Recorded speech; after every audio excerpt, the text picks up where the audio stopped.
Assalamualaikum warahmatullahi wabarakatuh.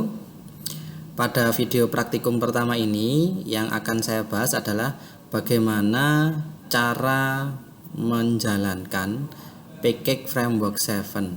Ya, itu karena ini adalah video praktikum mata kuliah mobile programming. Jadi untuk praktikum dasarnya adalah bagaimana kita bisa menjalankan Pancake Framework 7. Nanti kita langsung download dari situs resminya ya. Nanti itu. Untuk manualnya, jadi modul teorinya maupun modul praktikum sudah ada di e-learning, nanti bisa dilihat, silakan dipelajari.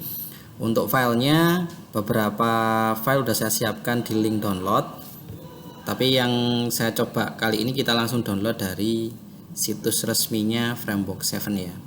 Oke, siapkan browsernya, kita buka. Situs resminya ada di framework7.io.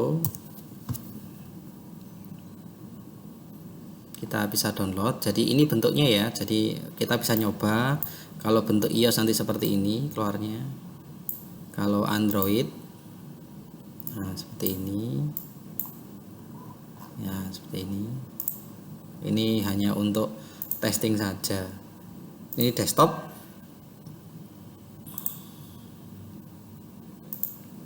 Gini, untuk mendapatkan Pancake Framework 7 maka kita cari link downloadnya.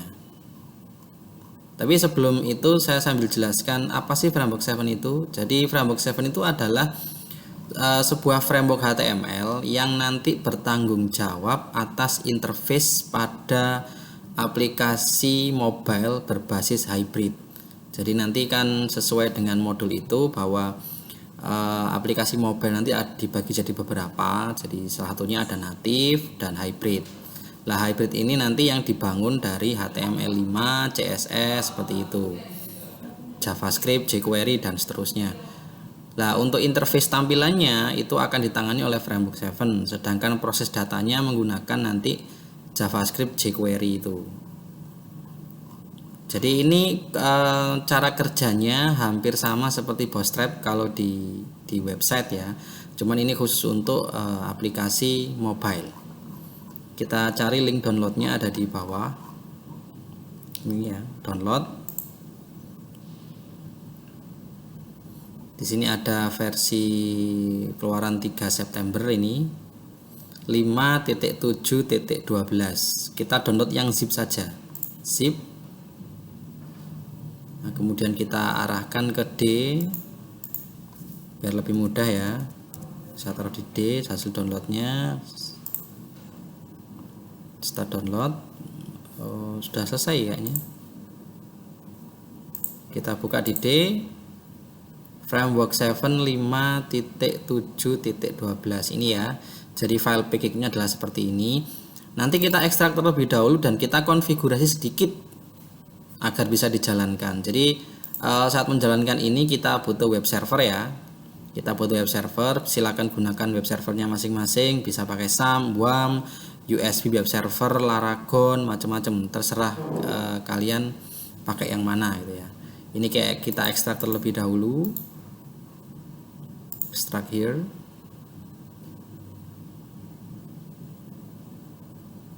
Nah, untuk memudahkan kita rename foldernya jadi F7 seperti ini aja. Jika sudah, kita cut terlebih dahulu ya.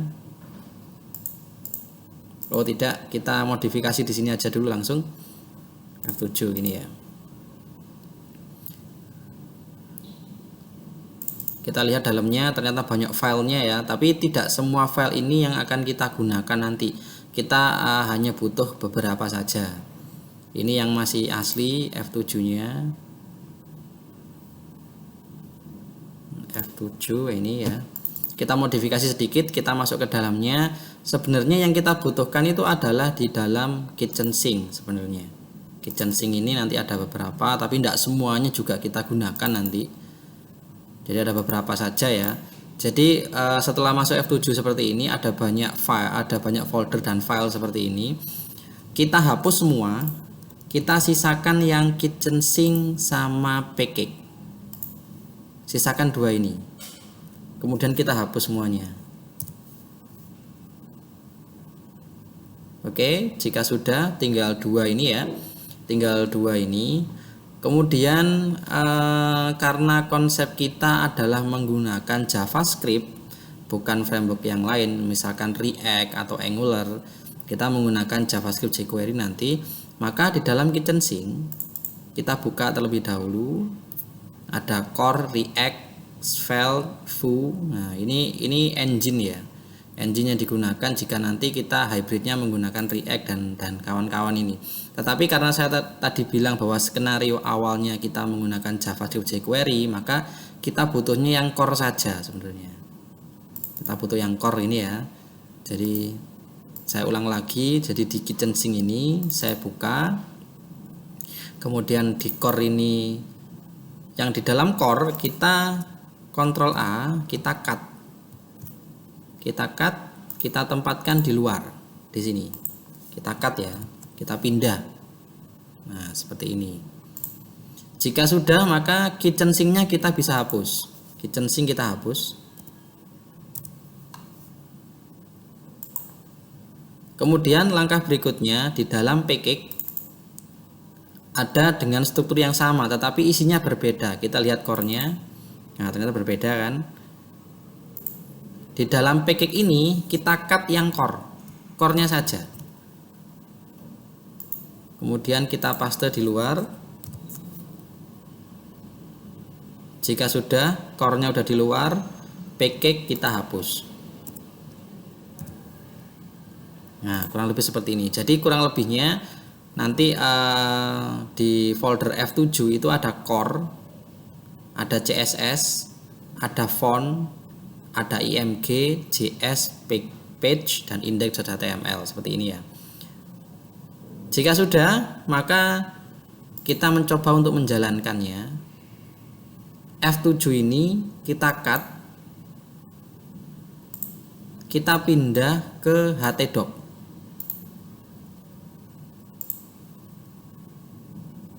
Saya pindah ke htdoc terlebih dahulu ya. Oke, kita masuk ke htdoc, kita masuk ke folder F7. Nah, ini ya. Kemudian kita modifikasi sedikit untuk indeksnya.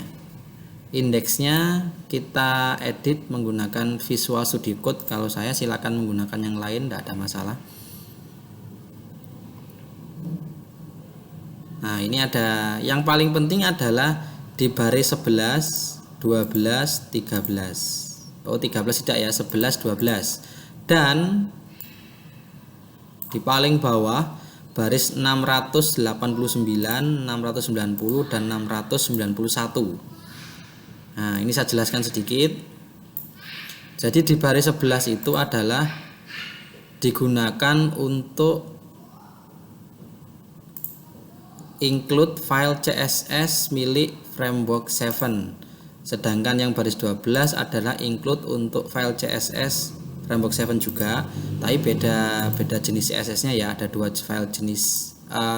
file CSS yang dibutuhkan. Framework 7.bundle.min.css dan app.css. Nah, untuk yang baris 11 kita modifikasi karena core-nya adalah di dalam F7. Jadi dari indeks ke core ini sejajar, maka path-nya ini salah karena path-nya ini kan keluar folder 2 kali. Maka kita hapus yang sisi sini. Kita simpan. Jadi path yang terbaru adalah core/css/framework7.bundle.min.css. Untuk yang app.css lokasinya sudah benar karena css/app.css. Kemudian kita cek yang bawah, paling bawah, JS tadi ya. Ini juga sama, karena posisi core adalah sejajar dengan indeks, maka ini dihilangkan.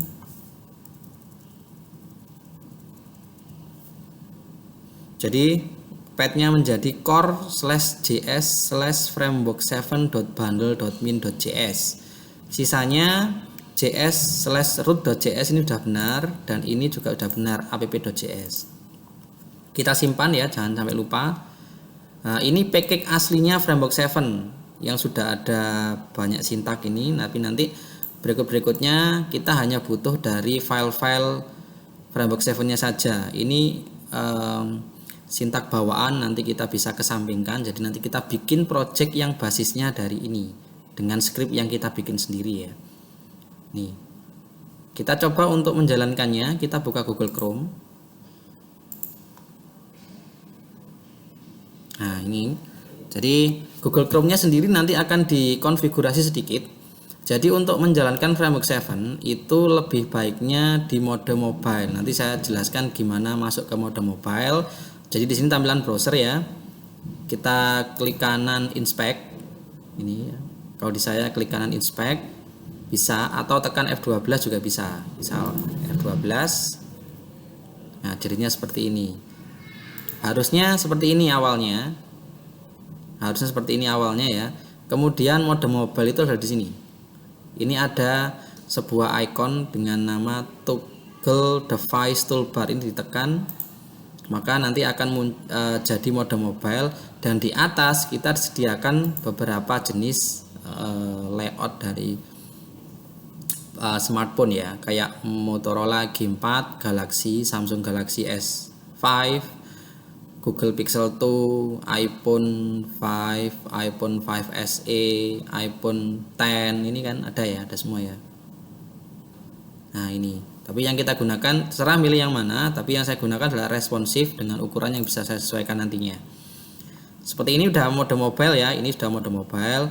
Kemudian sebelah kanan ini adalah halaman IDE, Integrated Development Environment. Jadi lingkungan pengembangan di JavaScript. Sebelah kanan ini. Jadi ada beberapa tab di sini ya. Tapi yang akan kita butuhkan nanti yang sering adalah konsol, network, kemudian application. Nah, ini yang sering kita gunakan nanti. Yang konsol itu digunakan untuk pengecekan apakah nanti ada sintak yang salah atau tidak. Kalau salah nanti berwarna merah seperti ini contohnya. Tapi ini tidak masalah, ini bukan error dari aplikasinya karena kita kan belum menjalankan aplikasinya ya. Jadi ini konsol, di sini nanti akan ada kalau ada sintak yang salah warna merah biasanya, dan digunakan selain untuk pengecekan digunakan yang lain, misal JSON yang dikembalikan dari server dan seterusnya. Nanti ada beberapa skenario ya. Network ini digunakan untuk cek misalkan terhubung dengan sebuah API di platform web, misalkan kalau ada errornya nanti akan keluar di sini. Dan yang paling penting di sini kita centang disable chase-nya di sebelah sini. Ini jangan sampai salah, jadi dicentang disable chase-nya biar dia tidak nyimpen chase-nya. Kemudian application ini digunakan kalau kita ingin belajar pada database lokal atau local storage. Di sini ada local storage, ada session storage, ada web SQL.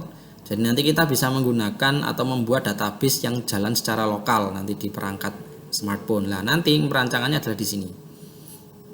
Jadi seperti kalian belajar PHP-MyAdmin gitu ya, tapi ini secara lokal. Query-nya sama, menggunakan bahasa SQL juga. Nanti di sini. Nanti ada beberapa pengaturan dan itu nanti kita bahas di beberapa pertemuan ke depan nanti kalau sudah waktunya.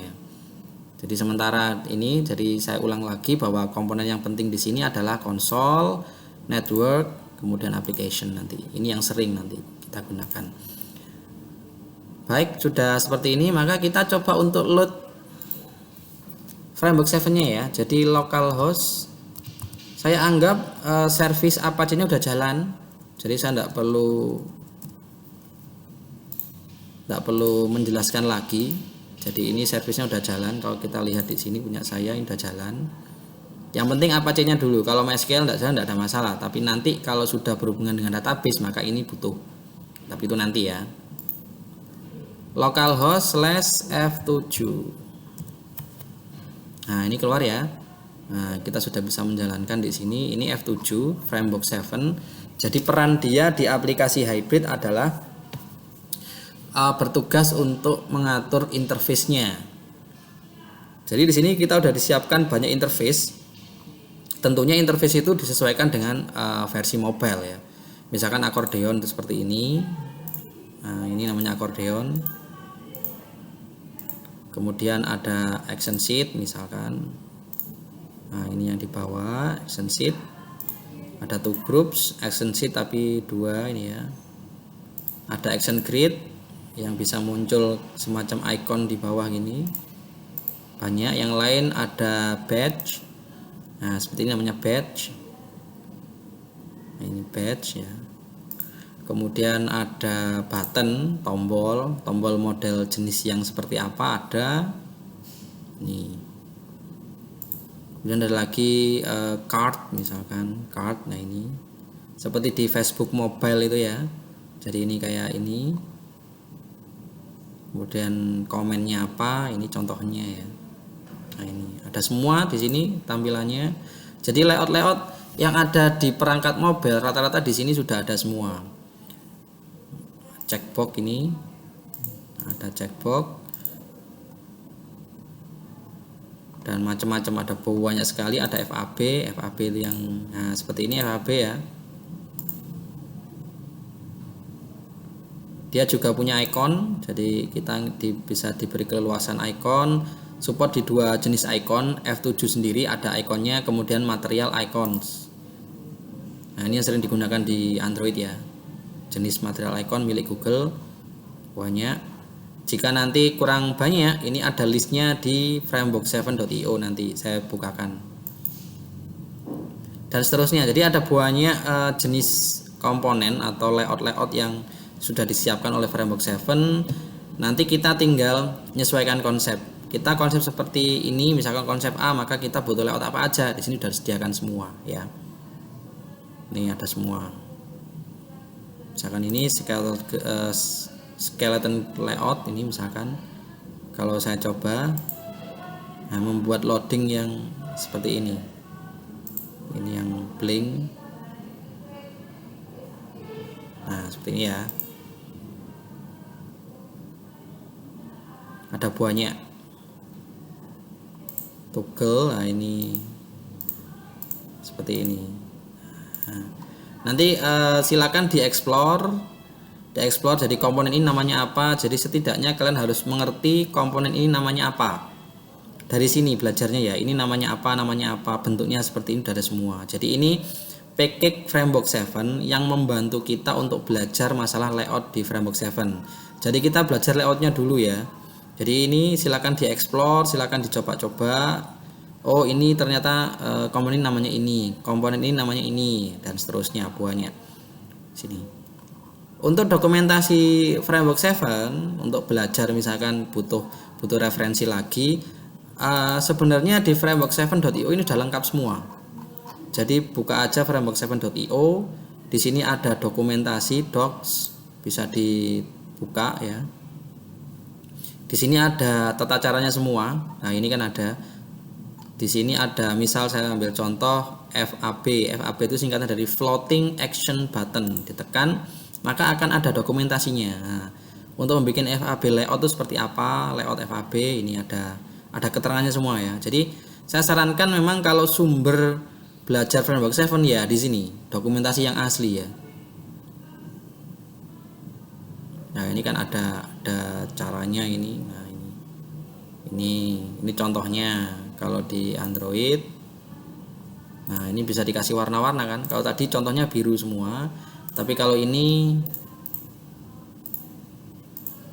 bisa dikasih warna juga. Nah, ini nanti silahkan dicoba dieksplor gitu ya.